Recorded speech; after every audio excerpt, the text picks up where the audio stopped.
Eu sei que você já imaginou, nem que fosse por um instante, o que aconteceria se toda a água dos oceanos da Terra simplesmente desaparecesse? Não como um desastre repentino, mas como um silêncio absoluto. Nada de ondas, nada de praias, nada do azul profundo que cobre cerca de 71% do planeta quando visto do espaço. Hoje, eu te convido a imaginar não só a superfície vazia, mas o mundo secreto que existiria por baixo dela. Um mundo que hoje conhecemos melhor por sensores e robôs do que por olhos humanos.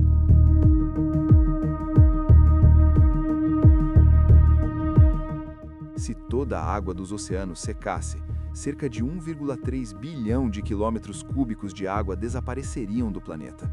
O que veríamos seria o verdadeiro relevo da Terra, muitas vezes mais extremo do que qualquer paisagem terrestre. As áreas que hoje ficam sob poucos metros d'água seriam as primeiras a emergir. Logo depois, o terreno despencaria em direção a vales tão profundos que a pressão no fundo hoje é mais de 1000 vezes maior do que ao nível do mar. O fundo dos oceanos não é plano, é um território de montanhas, planícies e fossas. Imagine uma cordilheira que circunda o planeta, por mais de 64 mil quilômetros. É a cadeia de montanhas submarinas conhecida como a dorsal meso-oceânica, a maior cadeia montanhosa da Terra, maior até do que o Himalaia se somada em comprimento. Lá, a crosta terrestre se separa, magma emerge sob o mar e, por meio de fissuras, a água se infiltra e se transforma em vapor quente cheio de minerais. Esses são os hot springs do oceano, as chaminés hidrotérmicas, alguns com temperaturas que hoje chegam a 400 graus Celsius, quase quente o suficiente para derreter chumbo. Ao redor dessas chaminés, a vida não é pouca, ela é exuberante. Mais de 300 espécies únicas foram registradas nesses ambientes, incluindo vermes gigantes, mexilhões e camarões que dependem de bactérias quimiosintéticas, que convertem minerais em alimento, em vez de luz solar.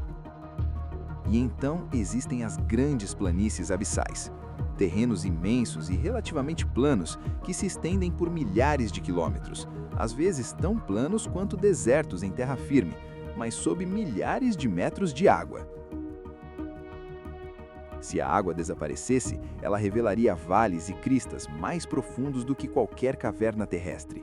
Entre eles, a Fossa das Marianas, o ponto mais profundo do planeta. Localizada no Oceano Pacífico, esta vasta depressão se estende por mais de 2.500 quilômetros, com uma largura de cerca de 69 quilômetros, e atinge profundidades superiores a 11.000 metros abaixo do nível do mar. Para visualizar isso, se colocássemos o Monte Everest nessa fossa, o topo da montanha ainda ficaria mais de 2.000 metros abaixo da crosta exposta.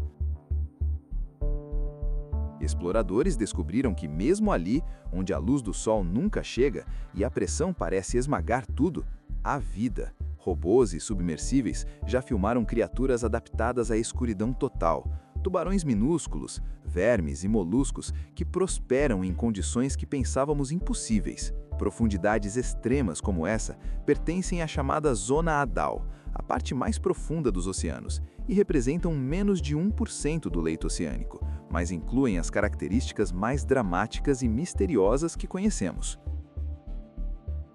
E mesmo além das fossas e cordilheiras, há crateras gigantescas e campos geológicos recentemente descobertos, como um sistema de mais de 20 crateras com quase 2 quilômetros de largura perto da Nova Guiné, que podem ser chave para entender como a vida se formou na Terra. Mas agora, imagine tudo isso não submersido em água, mas exposto ao ar, à pressão atmosférica, sem nenhum oceano. As planícies abissais seriam desertos de sedimentos finos, cobertos por restos de criaturas marinhas esmagadas pelo tempo. As fossas seriam vales profundos, talvez com gelo nos pontos mais frios. E as dorsais seriam montanhas pontiagudas, chamando a atenção como as maiores cordilheiras jamais vistas na superfície. Mas o impacto real não estaria apenas no relevo. Os oceanos são o coração térmico da Terra. Eles absorvem mais de 90% do excesso de calor do planeta e distribuem energia por meio de correntes gigantescas. Sem eles, o clima entraria em colapso.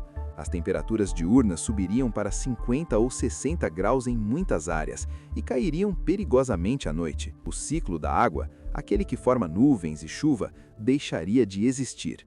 Muito do verde do planeta desapareceria e, sem chuva, as florestas entrariam em colapso. E então chegamos à própria vida. Os oceanos não são apenas água, são o motor da vida na Terra. Organismos mínimos, como o fitoplâncton, produzem entre 50% e 70% do oxigênio que respiramos, metade do que mantém nosso ar disponível. Sem eles, o oxigênio seria cada vez mais raro. Sem água, sem sistemas estáveis, sem clima equilibrado, a civilização como a conhecemos não sobreviveria. O planeta ainda estaria aqui, com suas montanhas, vales e crateras recém-revelados, mas ele não seria mais um lar. E é nesse ponto que a reflexão se torna inevitável. Os oceanos não são apenas água, são equilíbrio climático, equilíbrio químico e equilíbrio biológico. Eles são o motivo pelo qual a Terra é o planeta azul, não um mundo morto e inerte. Se você chegou até aqui, deixa o like. Isso mostra que esse tipo de conteúdo vale a pena continuar. Comente o que mais te impressionou nesse cenário. Sua opinião ajuda a aprofundar essa discussão. E se inscreva no canal para não perder os próximos vídeos sobre ciência, planeta e o futuro da vida na Terra.